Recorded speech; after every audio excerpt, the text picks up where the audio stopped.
Anyone interested in K-pop has likely heard about contract disputes between idols and their companies at least once. For over 20 years, from the early generations of idols to today's fifth-generation groups, these disputes have persisted. Due to the nature of this career path, young teenagers, whether they are Korean or foreign members with limited proficiency in Korean, are required to sign contracts with companies. This raises the question of whether such an imbalance is a structural issue within the K-pop industry.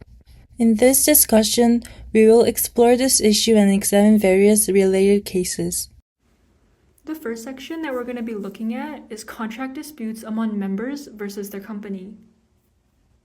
Contract disputes between K-pop group members and their companies have been increasing throughout the years. These disagreements oftentimes highlight the power imbalance between larger companies and individuals, raising concerns over topics such as the poor treatment of artists, unfair financial distributions, and the lack of artistic freedom. The first instance that we're going to be looking at is with LOONA. LOONA was a 12-member girl group managed by Blockberry Creative. Their contract dispute spiraled after the company expelled one of its members for alleged verbal abuse against staff. Following this mistreatment, all remaining members filed for their contracts to be terminated. Additionally, it was later revealed that their contracts contained unfair financial distributions for the group, where the earnings were split 70% to 30% in favor of the company, while expenses were split 50-50. This essentially kept all of the members in debt. By July of 2023, all 11 members' contracts were successfully terminated. New Jeans, now NJZ, was a 5-member girl group managed by Adore, a subsidiary of Hybe Corporation. As the CEO of Adore stepped down, the members decided to use their contracts as leverage to get her reinstated, stating that they would terminate their contracts with Adore if their conditions were not met. Additionally, one of the members alleged mistreatment during their time at the company. The group believed that they could terminate their contracts without consequence as Adore allegedly failed to protect New Jeans. During this time, the group rebranded themselves as NJZ, wanting to pursue their artistic careers without being under Adore or Hybe Corporation. However, the most recent update was that the courts were siding against the group, stating that they could not pursue independent activities under NJZ. This is still an ongoing case. Next up are contract disputes between foreign K-pop members and their companies.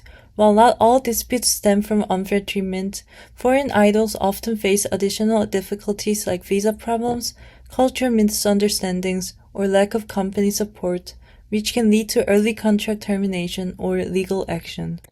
For example, Han Gang, the first Chinese K-pop member of Super Junior, sued SM Entertainment in 2009.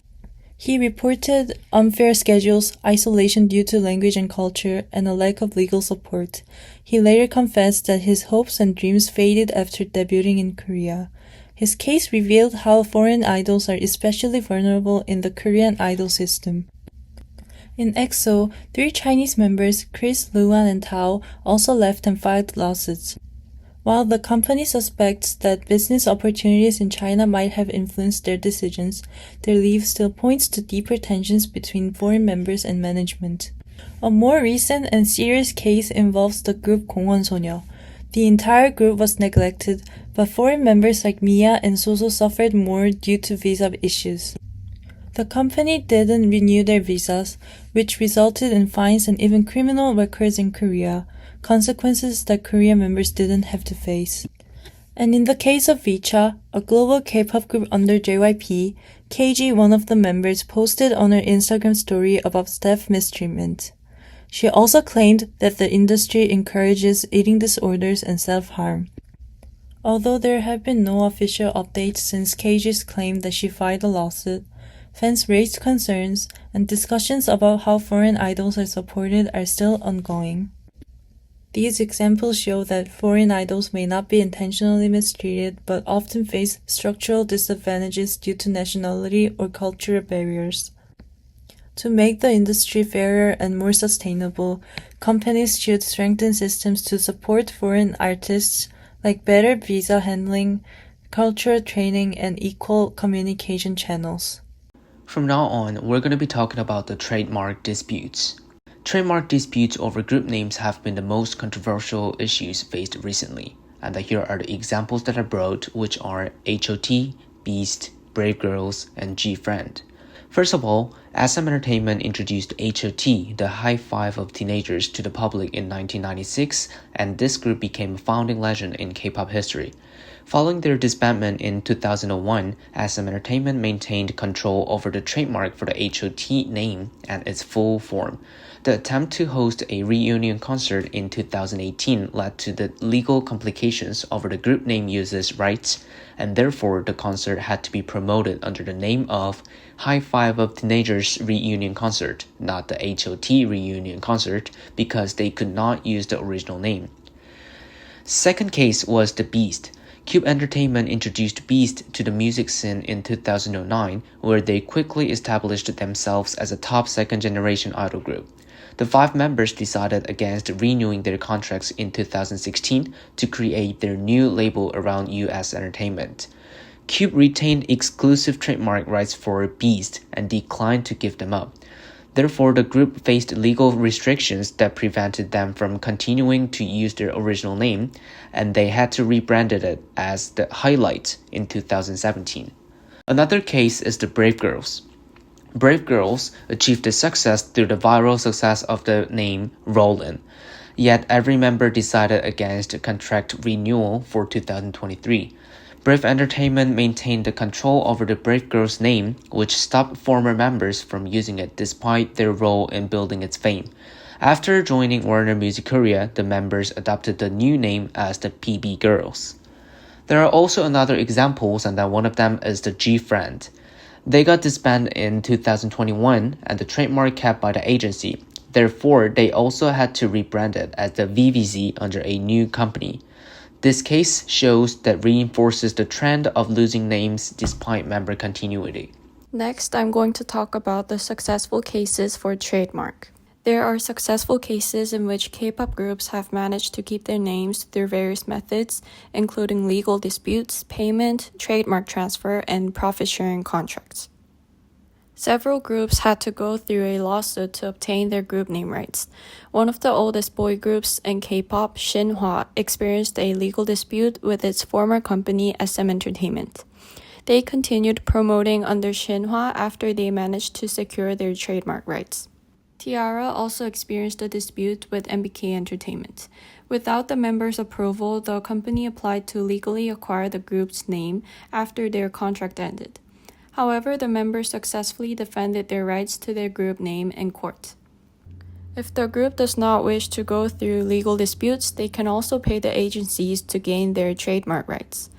While few cases of trademark negotiations are known, UKIS paid their former company to transfer the trademark officially and could continue group activities without legal complications.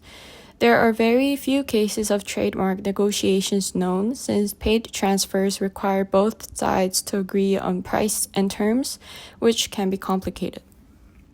Occasionally, companies can willingly transfer trademarks to support their artists even if they're no longer working with the agency.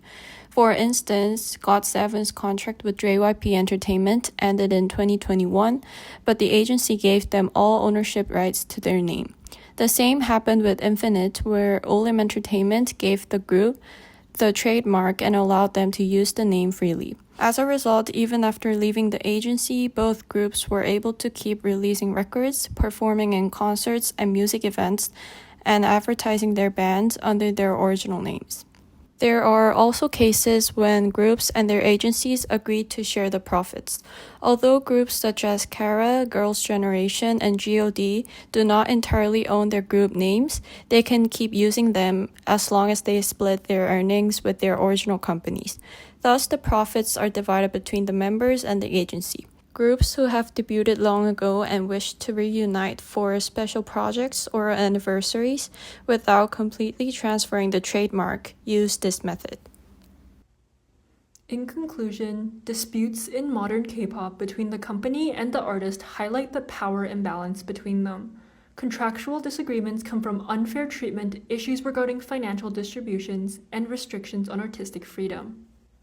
In particular, foreign artists face additional challenges when signing contracts, such as language barriers and visa issues, making them an easier target. When it comes to trademarks, they act as a way for companies to maintain control over a group. However, some artists were able to successfully fight for the rights to their group names, allowing them to be completely free from the grasp of the company.